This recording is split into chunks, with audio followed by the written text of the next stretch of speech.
Bismillahirrahmanirrahim. Assalamualaikum warahmatullahi wabarakatuh. Saya Eli Sulima, MPD, mengampu bidang studi geografi. Salam geografi. Baiklah, kali ini Ibu akan membahas tentang rotasi dan revolusi bumi. Yang kemarin sudah kita bahas, yaitu tentang revolusinya. Sekarang kita bahas rotasi buminya. Nah, kita mengingat kembali rotasi. Apa yang dimaksud dengan rotasi bumi? Ya, betul. Rotasi bumi adalah perputaran bumi mengelilingi matahari. Nah, itu tentu ada dampaknya bagi kehidupan manusia. Apa saja dampak dari kehidupan untuk kehidupan manusia tersebut? Yang pertama, adanya siang dan malam. Dengan adanya siang dan malam, tentunya kita sebagai manusia bisa membagi waktu dalam beraktivitas di pagi hari dan beraktivitas di siang hari, juga ketika malam hari. Kegiatan-kegiatan tersebut bisa disesuaikan dengan apa yang harus kita lakukan. Dan yang berikutnya dampaknya yaitu perbedaan waktu di berbagai tempat. Mari kita lihat ke peta dunia. Nah, peta dunia di sini kita lihat khusus wilayah Indonesia saja. Nah, ini ada beberapa bagian. Ini wilayah Indonesia ya. Nah, ini Indonesia dibagi menjadi 3 wilayah. Wilayah bagian timur, tengah, ini sampai sini, ini tengah, dan bagian barat. Indonesia yang bagian barat diantaranya adalah yang pulau yang besarnya itu Sumatera, kemudian Pulau Jawa dan Kalimantan. Tengahnya yang gedenya itu Sulawesi, kemudian berikutnya timur, ini ada bagian timurnya Irian Jaya. Misal kita ya, ini di bagian Pulau Jawa, nih Jakarta ya, kita di Jakarta, kemudian Pulau Bali. Pulau Bali itu termasuknya bagian tengah Indonesia.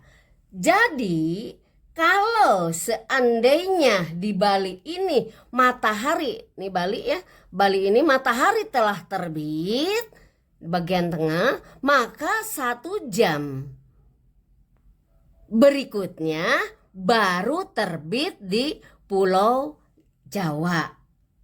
Nah, jadi terbitnya 1 jam setelah Pulau Bali.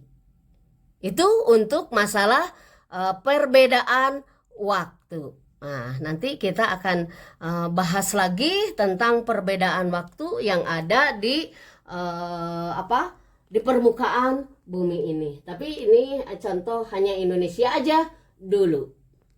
Kita lanjut. Dampak rotasi bumi itu yang ketiganya yaitu gerak semu matahari. Jadi seolah-olah matahari lah yang bergerak, padahal bumi yang bergerak dari arah barat ke timur. Jadi seolah-olah matahari lah yang terbit dari timur ke barat. Tuh, ya. Kita lanjut yang keempatnya. Dan yang keempat, nih, ini dibaratkan bola bumi.